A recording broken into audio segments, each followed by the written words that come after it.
I want to talk to you about thinking differently about exercise. I'm Ryan Fritz. I'm the founder and CEO of Science of Cardio. I want to kind of go over just my thoughts and experiences over the last 15 years working with different people, different bodies, different ages, different levels or abilities. So how do you want to age? It's a rhetorical question. What do you want to do after 60 or after you retire? Do you want to be mobile? Do you want to be stuck in a wheelchair? Do you want to be having fun with your grandkids or not able to do much? So these all drive what we do, how we live our life, and our lifestyles. So some things to consider when exercising, or when I meet with a new client, I think about their health history. What has happened to their body, stresses, traumas, injuries, different things that have happened multiple times to a joint. So then also with that, I kind of preface that all joints aren't the same. Everybody has different sizes. Some people have longer femurs, shorter legs, taller. Their torsos may be longer. So everybody's different and they move differently. And I'll go into some more info in the next slide. And then finally, I want to customize exercises so that they're individualized to you and they help you out. So going back to everybody's got different bones. If you look at some of these slides or pictures, you will notice that there is a lot of difference or discrepancies between bones, and all that information changes structure. It changes the physics of how bones, muscles, bodies, postures, how we move, how we do things in life. If you look at the top left corner with the shoulder blade, you can see that some of those are different sizes. And some of them have, flatter, that socket area. It's called the glenoid fossa. Then if you look below that, the bottom left corner is a tibia. And these are our lower legs. You can see that the left one is a little more rotated at the bottom, and the right tibia is a little flatter. So people have different rotations that allows us to do things better or not do things. So some people might be designed well to do splits. Some people will never ever do a split because of their bone structure. That is important when creating and doing exercises, because some things may hurt us, some things may be very tolerable. So that's just food for thought. Okay, the magnitude of our body and how it moves and what we do with it is significant on our lifespan, how we live, the quality of our life, how we age, and also how we are coping with movement and doing things at the end of our life. So typically I look at range of motion. That gives us insight or ideas about moving. If we have limited range of motion, that usually causes dysfunction with a movement. And then that leads to compensations. So compensations basically are ways to figure out how can I get this task or job done? Over time, that leads to overuse injuries, and then we get pain.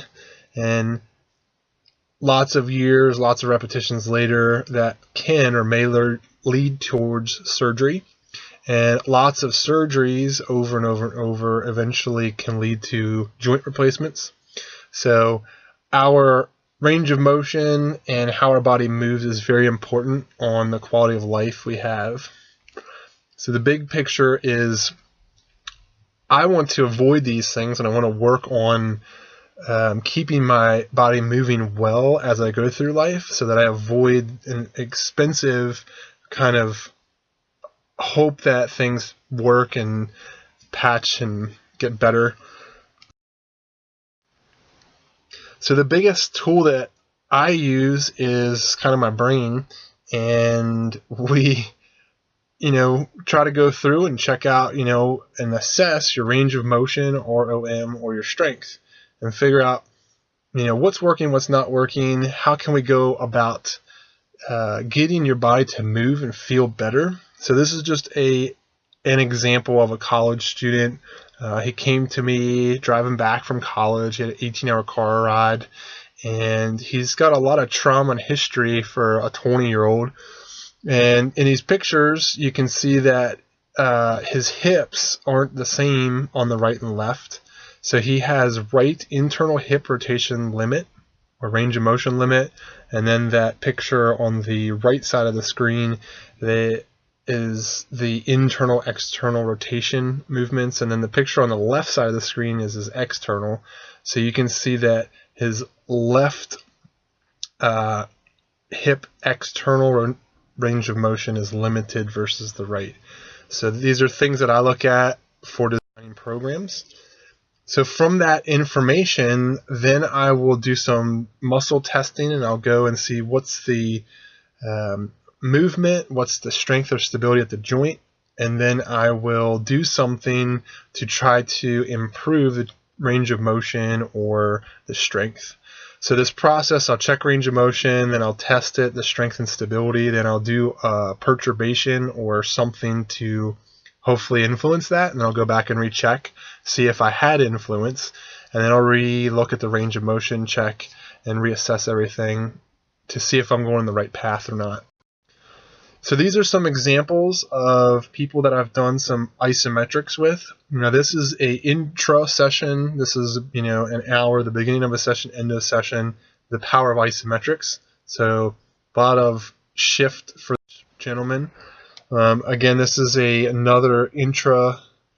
is a month-long kind of training series with this person. They improve some postural things, their bodies in a better alignment. That's going to allow them to do things better and also feel better. Okay, now this is more of a longer term. This is about a month time frame. So you can see that spine is getting a little bit taller and they're not hunched over much. Okay, again, this is about a month time lapse. Their posture and they're getting a little bit centered better because their muscles are functioning and moving and holding better. This is about a 4.5-5 month timeline, and there's big improvements with these low intensity isometrics. So that's real light holds, and I'll get into that later. Okay, so the biggest thing that the industry doesn't talk or discuss is the two-sided coin of exercise. So this is a client of mine that we checked range of motion before and after an exercise. So if you look, the left picture, this person had pretty good range of motion with their left shoulder horizontal abduction, so that left shoulder. And then after doing the exercise, you can see that decreased a lot. So that right screen, that left shoulder decreased quite a bit.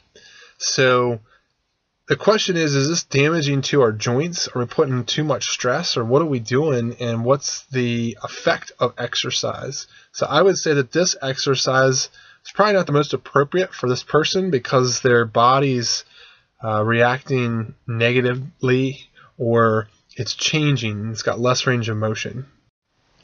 Okay, so that brings us to our next question. Is exercise helpful or harmful? Okay, so kind of to start out with that is, what is exercise? Exercise is essentially just force and direction. So yoga, Pilates, gymnastics, speed skating, biking, running, swimming, strength training, basketball, all those things are exercise, and they all require force and force in a direction. Okay, so there's a lot of great benefits to exercising, working out, and doing activity, and we get a lot of enjoyment and maybe feel better, move better. But there's also negative side effects, and I want to bring some of those to light. So think about some good benefits of exercise, and also think about some negative effects of exercise. So my question for you is, how do you check your work? Okay, for me, and what I do with my clients is I audit exercises and movements. I check and see, okay, here's how your body was. We did a movement or exercise, and then what happened as a result of that. So that drives and steers exercise selection and what I'm going to do and how I'm going to train a person or their joints. Okay, so here are some examples of harmful stress. Everybody thinks, bodybuilders are, these great physique and perfect people, and they put a ton of stress. So if you work out and just constantly work out, your body's going to adapt and change and accommodate to that stress. Okay, so this picture, Ronnie Coleman, he's won Mr. Olympian 8 times, which is a pretty impressive feat. He's pretty famous in the bodybuilding industry, but I think this was when he was about 54. He's had 2 hip replacements and 5 back surgeries as a result of all that intensity. So to me, it's that risk to reward. Is looking that great, putting a ton of stress on your body, worth all these surgeries? Okay, this is going to have an impact on the quality of his life and the end of his life. How does his body move or not move? Okay, then Ernie Conwell, he was somebody that changed my career. I met him when I was out in Arizona, and he was an NFL football player. And when I met him, he had 13 knee surgeries, and I was working, trying to stretch him out, and his leg or knee would not move at all. So I started to question, why did this happen? How did it happen? Is there something we can do to prevent it? Is there a better way? He's, in the NFL, so he's got access to some pretty good, strength coaches and physical therapists, doctors. So why is this happening to someone that's got, very elite, professional people on his side? Okay, so it all comes down to choices, and what I kind of practice and preach is sustainability, or is something sustainable or non-sustainable. In my opinion, I feel like walking is a sustainable form of cardio. You can see or find 100-year-old people that are going out walking. You don't really see 100-year-old plus people running, marathons or long distances. And then as far as strength training goes, I think that isometrics or hold challenges to our muscle and nervous system are a little bit more sustainable than dynamic.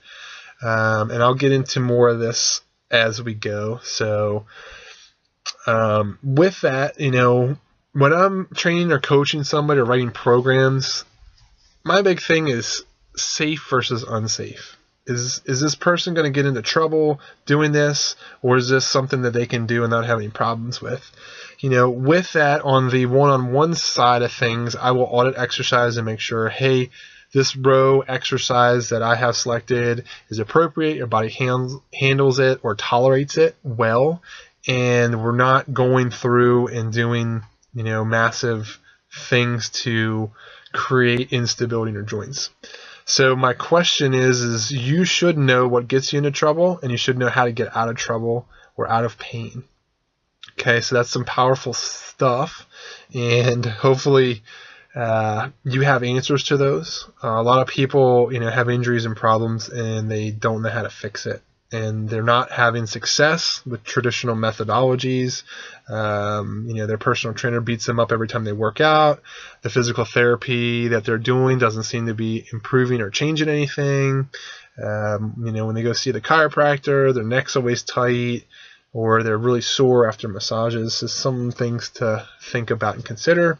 And then lastly, I always ask clients, do you want to look good or feel good? Those are 2 different paths or journeys.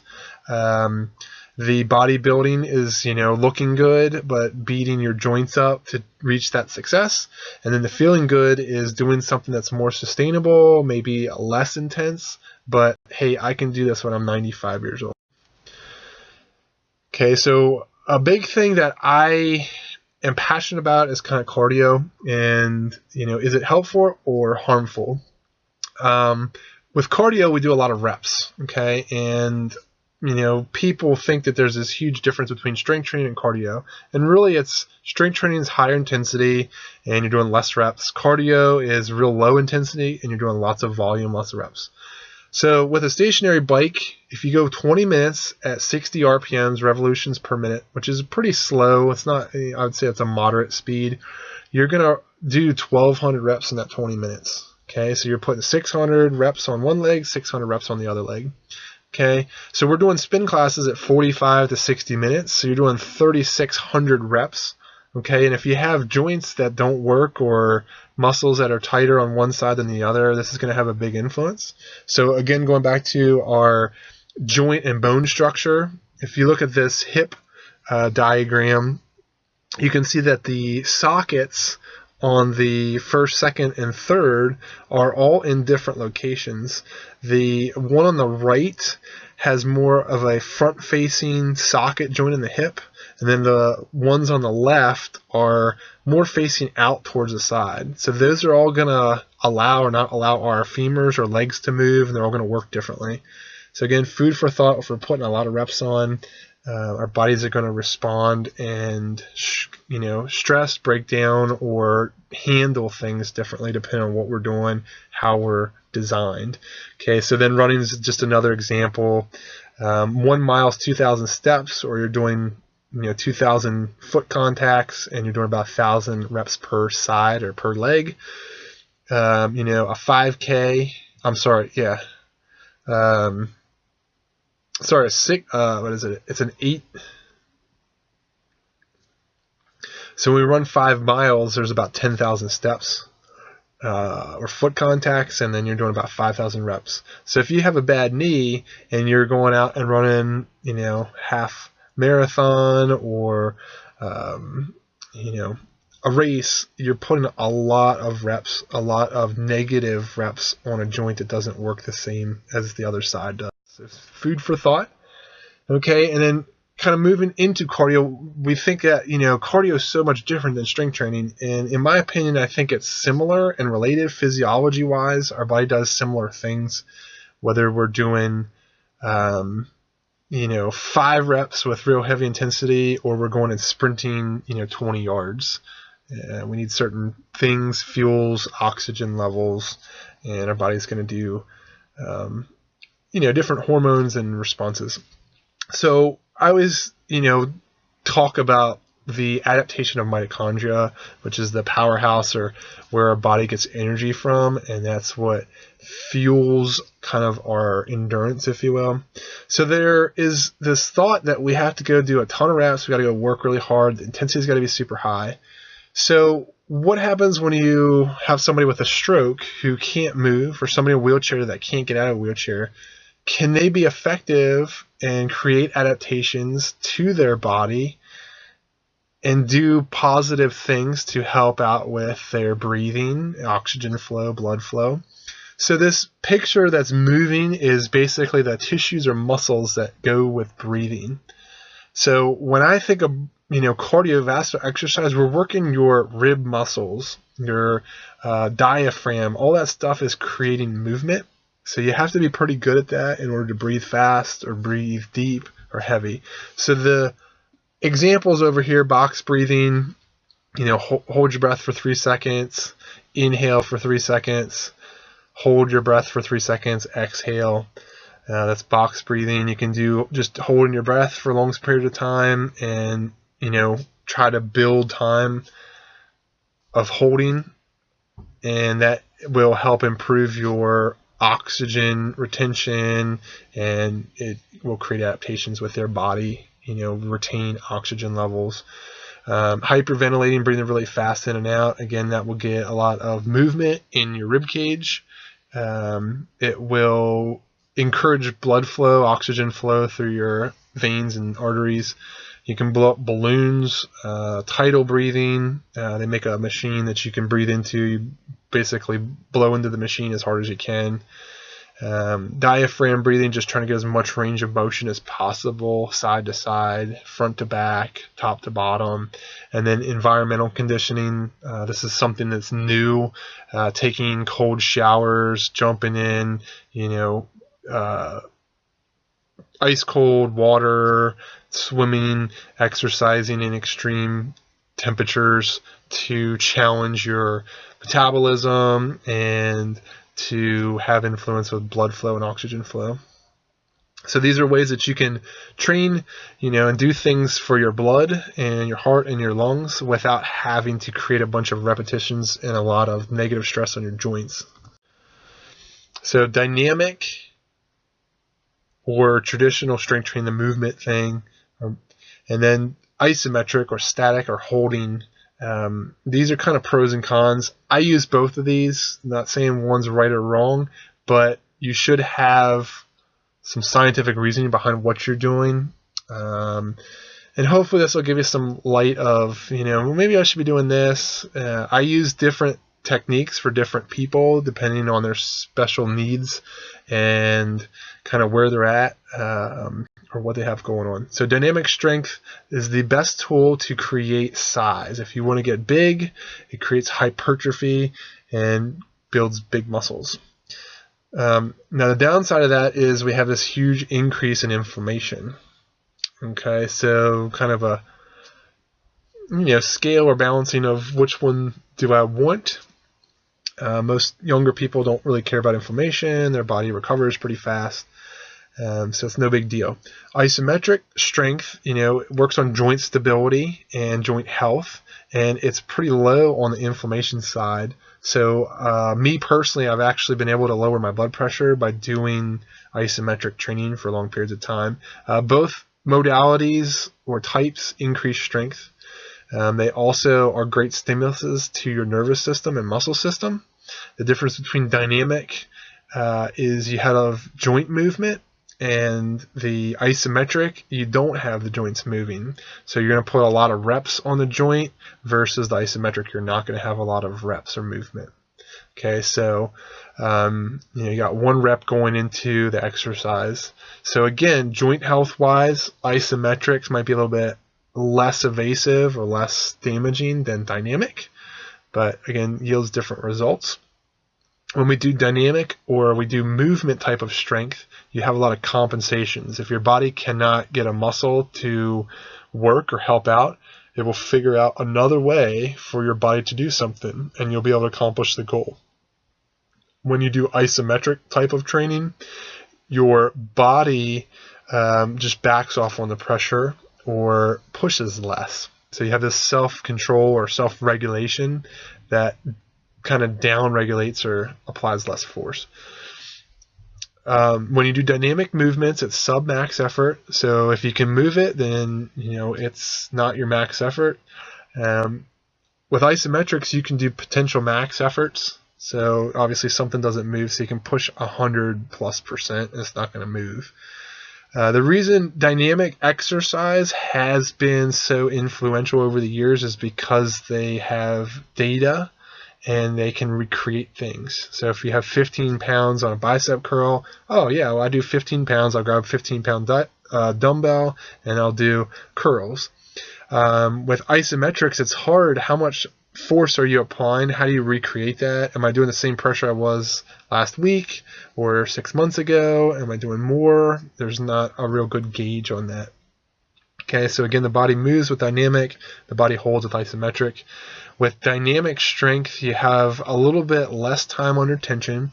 So if you were to do 10 reps, you would crank out maybe 10 seconds of stress on your nervous system, ligaments, muscle systems. With isometrics, if you do a 30-second hold, now you got 3 times the amount of time under tension. So something to consider. I have found with dynamic or traditional strength training, my soreness and pain increases or goes up, again, because of the inflammation. And with isometric, there's less soreness, less pain, and I can push myself harder, daily, weekly. And then finally, the dynamic strength I've found is less sustainable. We get injured, we have problems, and it wears our joints out. So it's not as good of a long-term solution. The isometrics are more sustainable. We can go pretty intensely. We don't have inflammation, so we recover faster, and it's something that you can do at any age, no matter kind of what your ability or level of strength is. So examples of isometric exercise. So these might be some things that I select for a specific workout. So you have single joint bicep curl. You just basically hinging at your elbow, nothing major. Knee extension, same thing. You're bending your knee. And then trunk rotation, you're twisting your shoulders kind of at your midsection. You can do some pretty neat setups, this multi-joint challenge with hip abduction, with internal hip rotation and flexion. So now you have three joint planes that you're moving. Seated shoulder flexion with internal rotation. You can do this with dynamic, but this is some examples. The seated trunk rotation and side bend is a pretty cool one. You're basically rotating your trunk and then bending or hinging at your midsection. So that would be like a double, or I call it a combo setup. And so that allows you to do, more efficiency. You can get two things done at one time or three things done. To me, the selling factor for isometric exercises is the multiple system challenges. So you can get 3-4 different challenges going on with different joints, and you can do some really customized things. So like prone left shoulder flexion, you're lifting your arm up, and then you're basically right hip is coming back and you're pushing your toes, so you can get your ankle, your hip, your shoulder, your trunk all involved in one exercise. This is what people want. They don't have a lot of time. They want to spend a little bit of energy at the gym, but I don't have 2 hours to work out. Is there a way I can get 4 things done at one time? So this is the magic property of isometrics. Okay, so you can do some neck movements with Kegling and hip abduction, so you can kind of work your hip and your trunk and your neck all at the same time, which is pretty cool. Okay, and then the traditional strength or dynamic, this is simple stuff. I'm not going to spend too much time with this. Bicep curl, single joint.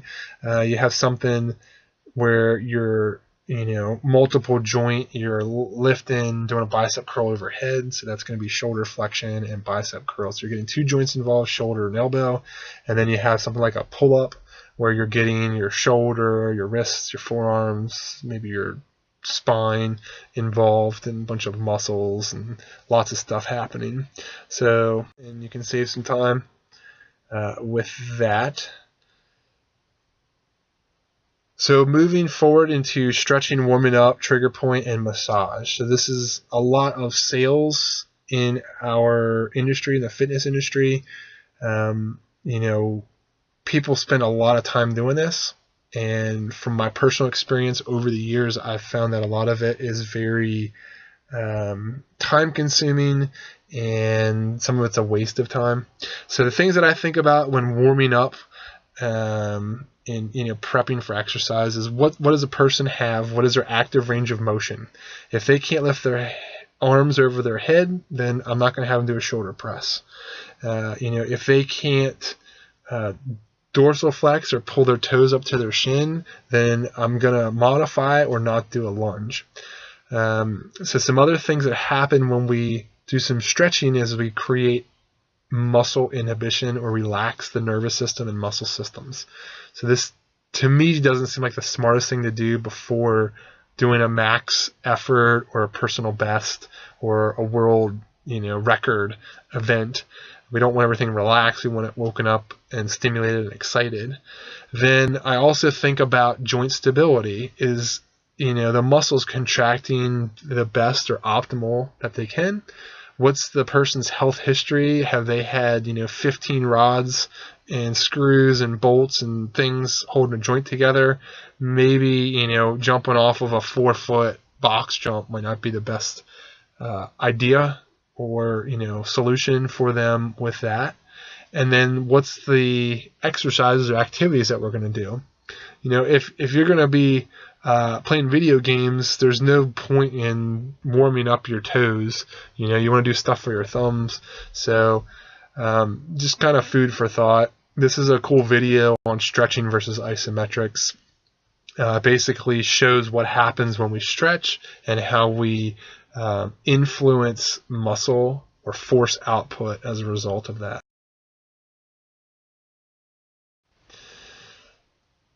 decision process. So you have basically, lots of options, and which ones do I want to do, which ones are effective, and which ones do I feel like are the best time involvement. So some things hurt us, some things help us. Okay, so I want to help people out. I want them to be very sustainable and be able to do things over a long period of time. Some exercises and modalities and things aren't sustainable, and they create joint problems and pains and get hurt, muscle pulls and injuries.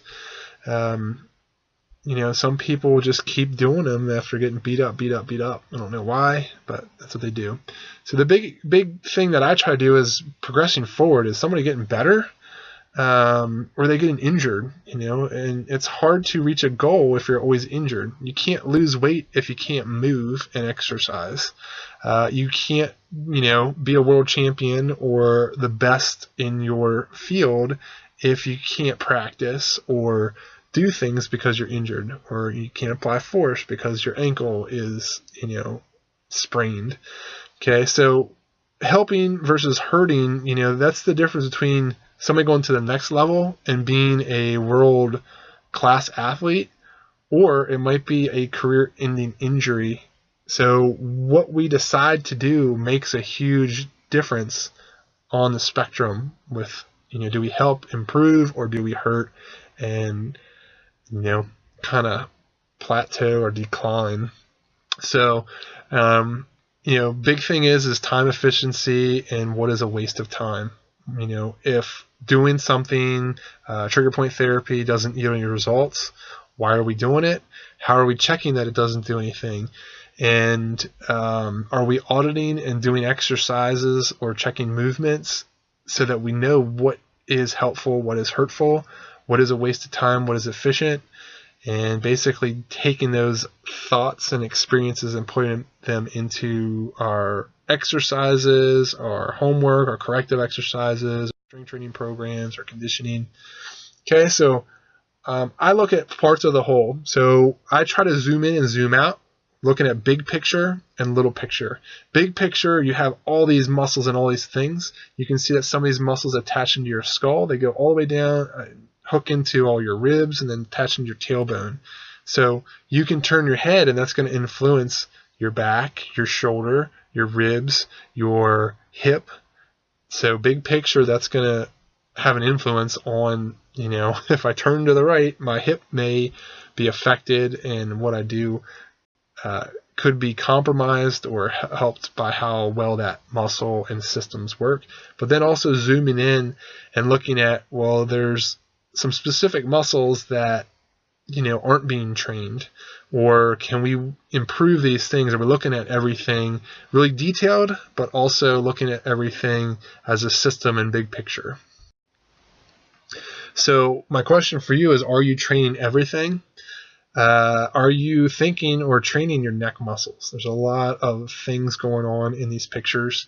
So I always tell people or ask them, what are you doing for your neck? What are you doing for your wrists, your elbows, your fingers? There's a lot of musculature that does a lot of things that has influences on joints above and below these muscles. And then toes, feet, ankles, our feet produce a ton of force to get us to run and move. And are we able to function? Do we have good strength with them? And how are we conditioning or training them, getting them better, or using them over time? Okay, another thing to think about as you're exercising is inflammation. Nobody's really talking a lot about this. Things that increase inflammation, here's a list. Traditional strength training, dynamic movement, potatoes, nightshade growers, so certain vegetables, high intensity, interval training. Intervals, things that get your heart rate up really high, create lots of inflammation because your body's trying to repair and fix those tissues. So your blood pressure changes, you get lots of damaged cells, your body's trying to fix and repair that. Lack of sleep also creates inflammation. There's certain foods, and usually by putting heat, everybody that I talk to in the chiropractic industry a lot of their patients want to put heat on because it feels better. What that does is it pulls blood in the injury area, and it just kind of stays there. It keeps that. So, that's going to all have influences with inflammation and how fast or slow we recover. Okay, the other side of that's decrease in inflammation. I have found there's certain foods that decrease inflammation. Isometric exercises usually a lower inflammation, so your body recovers and heals. Light cardio will also decrease or clean out damaged cells and help flush the blood. Lots of sleep will help repair. Cold temperatures, cold bath, ice baths. That stuff decreases inflammation because it pushes the warm blood back to the heart. This is a natural physiology phenomenon that happens. Our body wants to protect our vital organs. So when we're in cold environments, blood from our extremities, hands and feet, gets pushed back to our heart to keep our vital organs safe. So that's why we get frostbite on our fingers and toes first. It's a survival technique. So by putting cold on your body, it's going to push blood, waste products, damaged cells back to our heart to help clean it out. And then also turmeric and curcumin is found in Indian foods a lot. Those also help to decrease inflammation. So again, food for thought. I know some people that run marathons to try to lose weight and they end up gaining weight. They don't have any influence. It's because they're so inflamed. They're doing too much exercise. They're not getting enough rest. Their body, has these hormonal issues that's not healthy, and that's why they're not losing any weight. So these all direct and have influence on hormones, and that's what influences our bodies, metabolism, our overall health, whether we're reaching our goals of weight loss or weight gain, building muscle or not, able to improve.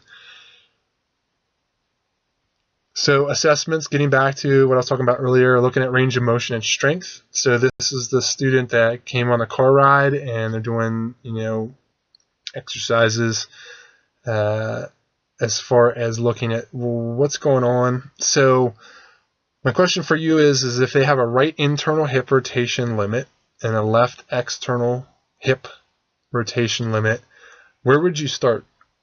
Okay, so most people are going to say I would start with the hip. I'd do the right internal hip and I'd work on the left external hip. Okay, from this information, I know that they have a trunk rotation issue.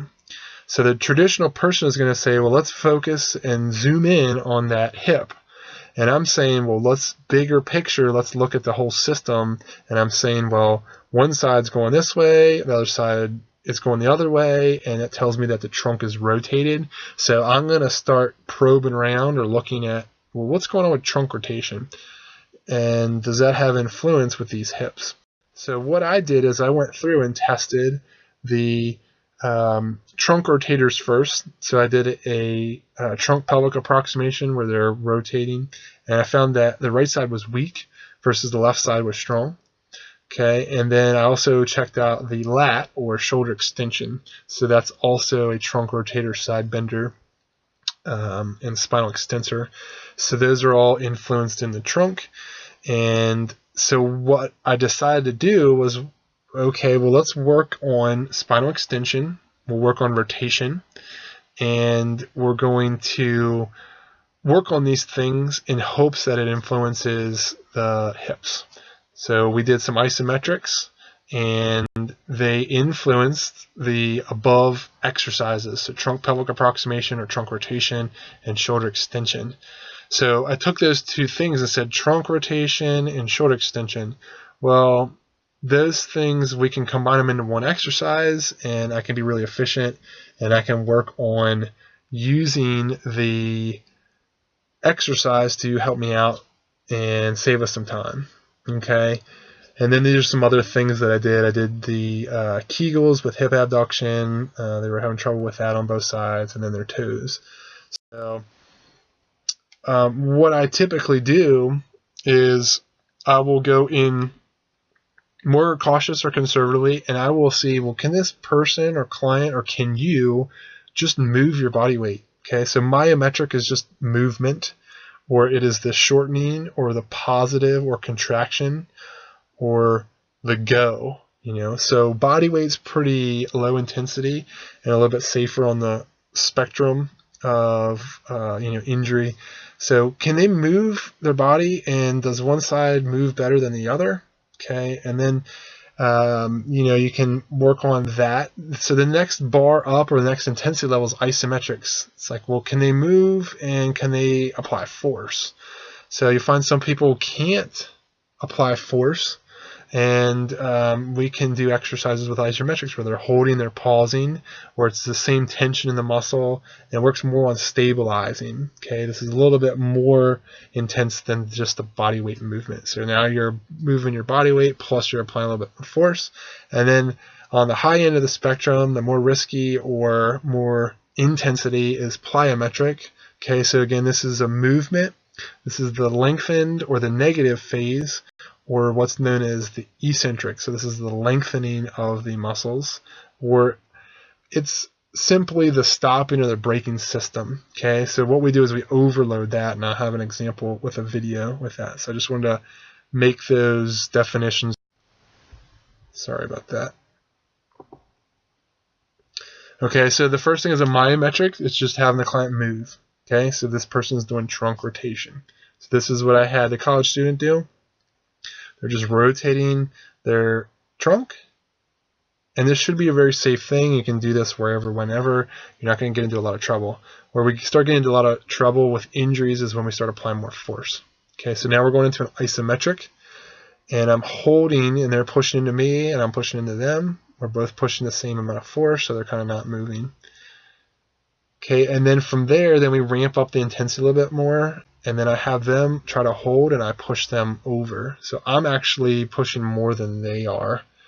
Okay. This type of challenge, I should not be able to move this person, and they're having trouble. So what we're doing is we're ramping up the nervous system, and we're ramping up the muscle contractions, and we're trying to improve the contraction that they make so that they can do things better.